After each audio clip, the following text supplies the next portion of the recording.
Here's a tip for all you players for once, and if you're a GM watching this, like most of my videos, um, tell this to your players. Maybe have this chat. The most important development of a character is something that is generally not quantified on the character sheet itself, and it's hard to do.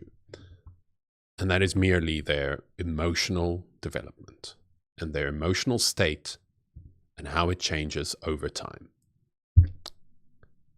What I encourage my players to do is to, after every encounter, every setback, every victory, every joy, every sorrow, if something big has happened, anything big, I just ask them, like, how are they feeling? How is your character feeling in that moment? And how does this change? Does this change how they felt?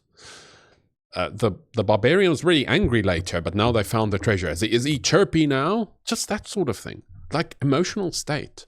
And overall, is he less cynical now that they've overthrown the evil government and seems like peaceful times are upon us? Is he a bit less hardened? Is he a bit less cynical? It's hard to write down exactly. It's kind of weird to always write down the exact emotional state that your character is in. But players are so focused on, oh, has my attack roll gone up? Is my strength up? That's not what makes a character interesting. That's just flavor. It's added flavor, but the core of the character is like this personality, like this outlook on life, their views, their dreams, their goals. And sometimes with big events, just a couple of times in a session, not every single tiny encounter that's not emotionally charged. But if there's a big setback or victory, ask your players, does this change them a little bit? And let them start talking about it. Encourage players to say, oh, after that, I don't know, I had such hope, but I'm downtrodden. I don't know if we can still win this war. That hopeful paladin is suddenly despondent. And that's beautiful.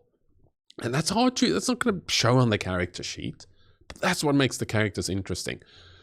Most people go, oh, this is a very steady, stalwart character that's always hopeful, and they just play them hopeful. But sometimes they're human. The most brave character has a moment of weakness, and we want to see when they crack. When aren't they that brave? And everyone's like, you're meant to be the brave one. But they're like, this brings back a bad memory of the time I lost my clan. And,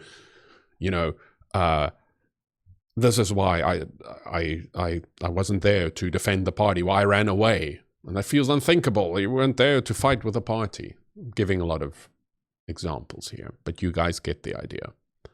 Like, always think more than anything, how has this big event changed my character's current emotion or their outlook on life, maybe their ideologies? You can maybe write it down, maybe not. I don't know. Maybe someone has a nice system for that. I don't care. It's good to ask the question and good to tell the rest of the players, and they can play off of that. And once the players get into a rhythm of their characters being these living, breathing entities that react dynamically to the world, they're far less one-dimensional, and they give you so much ammunition for. You see they're despondent. They're writing your story for you. They're telling you this character's lost faith. Great. The paladin must regain their faith. That's a story arc. I can write that story for that player. They'll feel listened to, catered for, and they'll feel special, and you already have an idea. This is how you run sessions from GM and players' sides. I don't think anything is lost. No one enjoys a more one-dimensional character more than a three-dimensional one. Some people might be like that because they just want combat. I don't think you guys, most of you, won't be like that. Maybe there's an easier way to facilitate this, but the principle stands. Be dynamic and three-dimensional, and ask players how they feel. Cheerio all.